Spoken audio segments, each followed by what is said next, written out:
What a day for gamers. Why? Because we at The Zone have decided to claim today as the official Oz Gaming Day. Okay, today won't be huge. I mean, there's not going to be any major partying or anything this time. But in years to come, this day will go down in the annals of gaming folklore as the day it all started.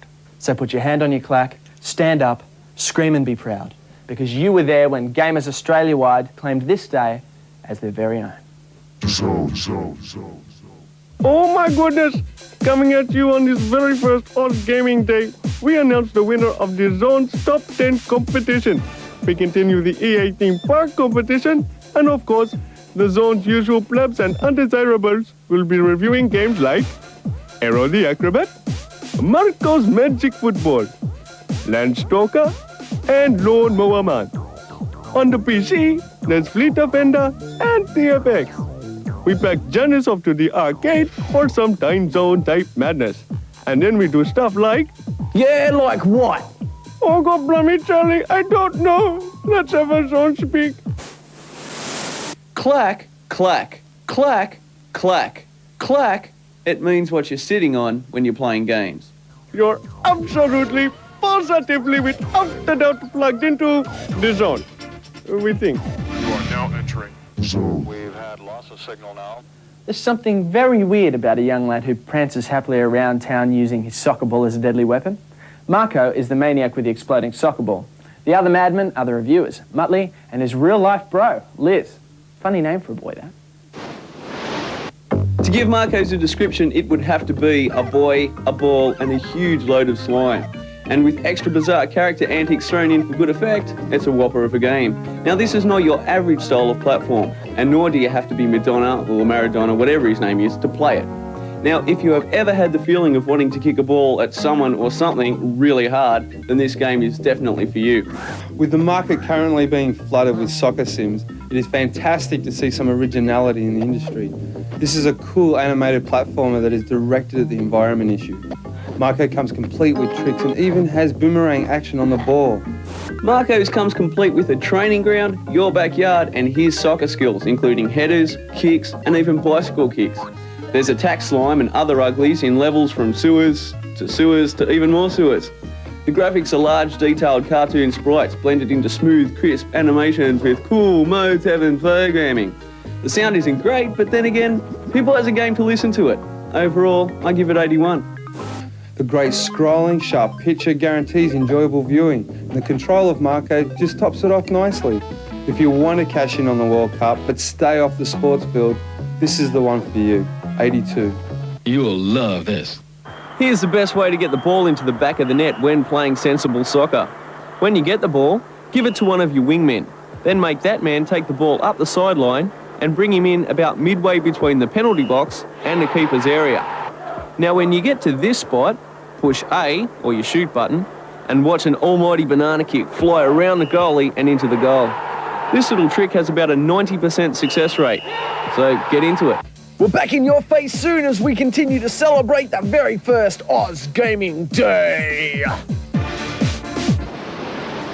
It's Oz Gaming Day. Why? Because Adam said so at the start of the show, so it just must be. Now, Oz Gaming Day is a great idea that we thought of here at The Zone. What we want you to do is write into people like Sega, Nintendo, your local politician, and say, we want an Australia-wide gaming day one day of the year. Why? Because we can get expo shows in every state, so you can see the latest hardware, software, and everything. It's a great idea, so get into it. We'll be back soon. In the approach phase, everything looking good. We're 3 minutes away from the signal. Still looking very good. You are now entering the zone. I don't know about you, but either I'm getting old and boring, or games are getting more and more off the wall every day. Here's a classic example. Aero is yet another cute animal star of yet another cute platform game. This time our hero is an acrobatic bat who performs in a circus, and it's his job to entertain the audience while battling the evil Edgar Ector and his henchmen. You just got to take a look at this dude to see that as far as platformers go, this dude's out to be the next Sonic or Mario. So the big question is, does the gameplay match up?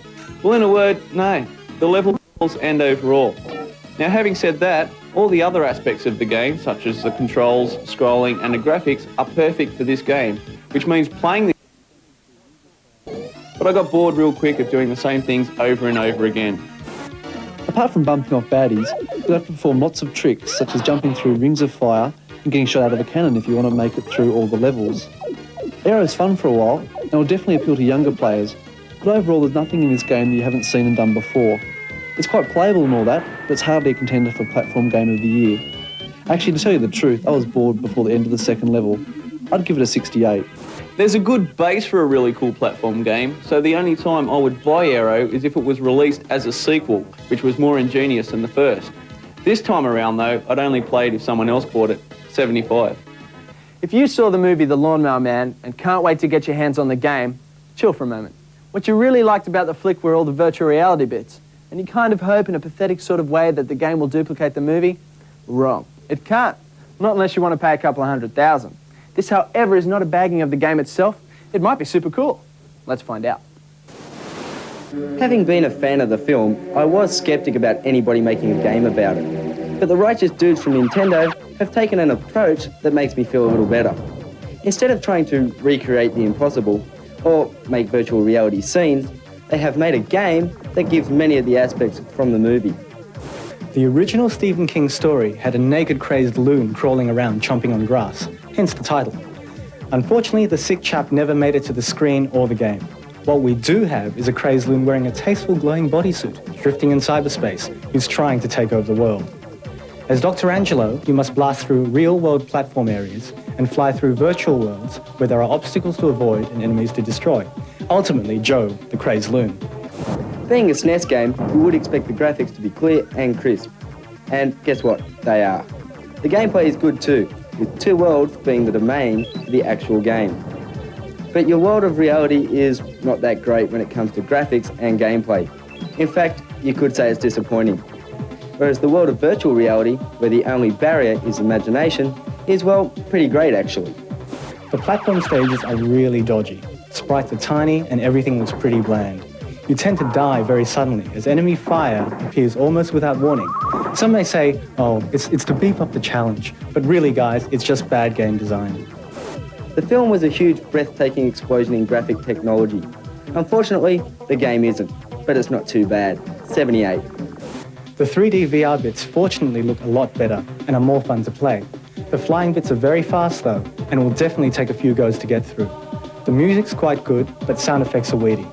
Frankly, Super Metroid stomps on this game's platform bits, while Starwing does the same for the flying sections. For absolute diehard fans only, I'd give it 63. If you're still in with the chance of winning the Zone's top 10 comp, then you're probably really excited right now. If you're already stuffed up, you're hoping a good mate wins so you can bludge the games off him, I don't blame you. But before we announce the soon-to-be-flocked with new friends winner, here's a reminder of the top 10. They're big, they're bad, they're the best games to be released in '94, and they run this way at... Number 10. Tomcat Alley. Number 9. FIFA International Soccer. Number 8. Rock and Roll Racing. Number 7. Alone in the Dark 2. Number 6. Star Wars Rebel Assault. Number 5. Virtua Racing. Number 4. Jungle Book. Number 3. Street Fighter Turbo. Number 2. Super Metroid. Number 1. We have got NBA Jam. Get it? Got it. Good. And to announce the winner, here's Muttlee. Top 10, top 10, top 10. No one guessed it. If we had a top 9 comp, though, everyone would have guessed it. We've had heaps of people who picked 9, so we're going to pick a winner out of those people. Entries, please. Here they are. Cool. What I'm going to do is I'm going to throw them up in the air and I'm going to catch one. Here we go. Oh, look, one landed in my lap, though. And the winner is David Gonzalez of Hugh Street in Belmore, New South Wales. Congratulations, David. Now back to ADSTA. And to my new best friend who's just won all those amazing games, congrats. You'll receive them in the mail real soon. Alright, this game, Aliens vs. Predator from Capcom, is really cool. You get to have all these different weapons that you can pick up along the way. And like the Super Magazine that I just got. Like the Super Magazine that Adam's got. And you can team up with your partner who can be a Predator warrior or a Predator hunter, and you just smack all these aliens, except for when you're reloading your gun, you actually stop all the action and you can actually heat up as well. So there's a bit of combination of martial arts there, as well as spanking, major spanking. Like that one over there. Get it, Dennis! Get it! Get it! Yes, I got it! Fry this guy. See that? Toasted, that guy. I don't spank, I toast. And that's the big boss up there, which we have to kill. I think it's pretty good value because So do I. It's fun. $1 a play or it's $2 for 3 plays. So you can get pretty far in this game and it's good value and it's fun. So Alien vs Predator, get into it, guys. Okay, stand by for a Subterranea play guide. More Game Boy, Sega's biggest RPG game, Landstalker, and the sensational flight sim TFX. You're plugged into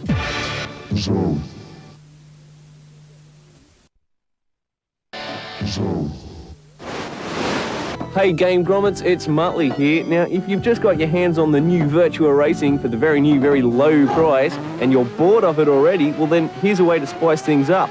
When the Sega logo appears, hit this combo. Hold up on the joypad, then press A button and hold it, and press B button and hold it. When you're holding all three things together, push your start button. Then you'll see mirror mode. Now you can race all the different kinds of tracks backwards. Cool or what? With the sensational Super Game Boy unleashing its secret powers on unsuspecting ferrets all over the country, the Zone is no longer copying nasty letters from Game Boy fanatics. Hooray. Instead, we just punched Tim. G'day, it's Jimbo here, and I'm back with some more Game Boy games.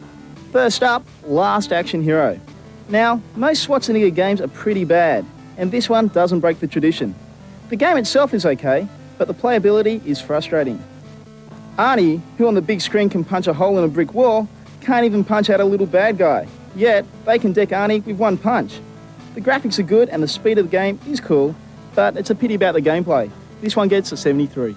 T2 the Arcade. Now this is a must for any and all Game Boyers. T2 looks great. The controls respond very well and the gameplay is extremely addictive. What you have to do is shoot everything on the screen before it shoots you. Sounds simple? Well, it takes a bit more than talk to get you through this game.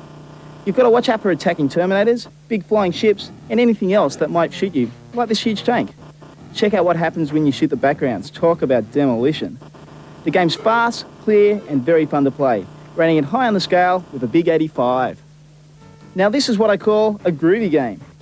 Battletoads is a fighting game as well as a rope-slinging, abseiling adventure that puts you up against the toughest boars, you know, pigs with horns, and other baddies in your quest to rid the land of evil. The graphics are clear and the controls are excellent, leading to a lot of fun throughout the game. The gameplay is also great and it'll keep you going for hours, or until your batteries go flat, whichever comes first. It has lots of levels and lots of other things to do. It is definitely a great game and a must-buy. It gets a 90. As you know, I love flight sims, which is why I review so many of them. It's good to be the king. Here it is, guys. Tactical Fighter Experiment, or as it's been abbreviated, TFX. Why? I don't know. Probably because it sounds way groovier than TFE, which is just another example of the extreme lengths its creators went to make sure this game was completely on the case in every possible aspect. In other words, if you haven't guessed already by that little vibe up, I'm 100% in love with this game. The problem with being a reviewer is you see so many games in such a short space of time, it's hard to get excited about one. But I finally did, and TFX was it. No, not a fancy game, no fancy intros, no nothing. Just a game, and a brilliant game at that. The sound and the graphics are great, and while the controls are explicit, they're easy to master. The number of screen options available is more than generous, and some of them have to be seen to be believed, which is why we're showing you now. In particular, the flyby sequence, the variable missile views, so you can watch your enemy at point blank as you blow them out of the sky, and of course, the virtual cockpit, which, by the way, is the best I've ever seen. The silky smooth scrolling as you look around the cockpit is magnificent, and gives you such a perspective of height that by the time you're fully sucked into this game, you'll seriously believe you're up there. Now, using a keyboard is cool, but if you get yourself a Thrustmaster or other such joystick, it becomes the ultimate experience, flying one of 3 hypothetical aircraft. And you can fly a stealth as well. However, this makes continuity a problem. But who cares? The missions are pretty intense and can be slightly confusing for first-timers, which makes the arcade option perfect for shallow, impatient gamers who would rather just go kill something than talk about tactics, like Dreadhead over there. But it won't be long before even they can't resist the temptation of a night mission with a stealth bomb. What else can I say? It's got everything a good flight sim should have. So go out and get it. I give it 95. In the words of another sim I heard earlier on, it sucks not to be TFX. 92, and I haven't even seen the CD-ROM version yet.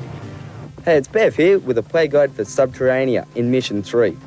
Once you drop the first mirror on the truck, land on the platform to the right of the laser and press fire. This turns off the force field which protects the cabin below. Then fly back up, right, down and then to the left point in the bottom centre of the level. Grab the fuel inside and grab the mirror. Then make your way back to the truck. Once you're back, land behind the truck and wait for the mirror to stop swinging and for the probes to fly by. Then you fly up slowly and wait for the laser to deflect. It destroys the large wall on the top left-hand side. From there, it's just a piece of cake.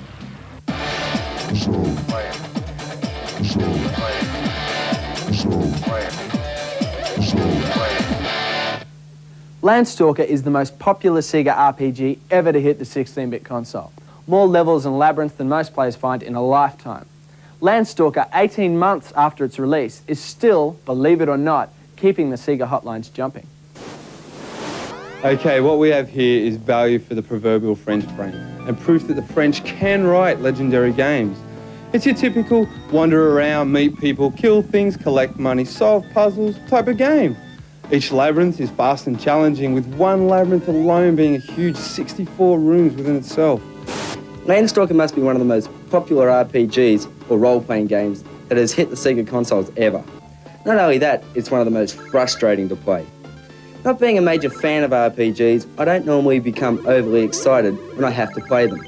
But Landstalker is different. You play as Nigel and you're searching for the fabled treasure of King Noel, hidden somewhere on the island. It's challenging in all aspects, such as brain matter, coordination and strategy, not to leave out control, which is a major letdown of the game. The controls suck more than a Godfrey's man with his vacuum cleaner and a bowling ball. So if you're into role-playing games and you are after a serious challenge, you don't mind playing as a guy that looks like a Mr. Spock reject with his very own fairy, then sink your teeth into Landstalker. I'm giving it a well-earned 87. The graphics and scrolling are excellent. The sounds are okay, but they're nothing special. And the enemies, mazes and general play are tough. But the end is worth it. I mean, it won't happen instantly, but it will happen. So if you're not the RPG lover, as I'm not, borrow it off a friend. But if you're the game player that sits and plays for hours and hours, I suggest you get a comfy seat, your favourite foods, and settle in for about a month. 76. Remember the Blockbuster Videocon we told you about the other week? Well, they're having their finals down in Melbourne Central this Sunday. So if you live in Melbourne, get down there and good luck to everyone involved. Ah, the 3DO, that's real news, mate. It's big everywhere around the world, and we at The Zone are going to get our hands on as many of the 3DO games as we can just to show you. It'll be heaps of fun. And speaking of huge consoles, the Game Boy with their adapter that goes to the TV, makes it colour, all that pretty stuff, is selling like wildfire. 80-year-olds, 60-year-olds, 30-year-olds, 12-year-olds, and even a nun has bought one. What have I got here? I have got a letter sent to GameStar magazine, which is one of our friends, by a bloke who calls himself the Reviewer's Reviewer. And all he likes to do is complain about every gaming-made thing in Australia. Well, all I can say, mate, sucks to be you. But I'm determined to end this buzz on a good note, so I want to say hi to a fellow gamehead of mine called Monty. He's 8 years old and he is a big gamer. Also, his old man Paul likes to hog the virtual racing, so get off and give the kid a go. Anyway, I'd just like to say hi, and remember, I'm someone and you're not, or something I forgot. But hey, it works. Cool. Bye. I don't know. Hey, gamers, this comp is your chance for you and one other lucky son or daughter of a beach bum to go to the Gold Coast and spend a weekend of roller coasting action at some of Oz's best amusement parks. You'll be flying on a big Qantas-type kangaroo and staying with the Flipster at SeaWorld Nara Resort. Can you beat that? I think not. All you got to do is name 3 rides that we show you each week here on The Zone that we have randomly picked from EA's brand spanking new game, Theme Park. The first one, which we showed you last week, looked like this. And this week looks like this. Stay tuned next week for the third and final ride of The Zone EA Theme Park competition. It's a ripper!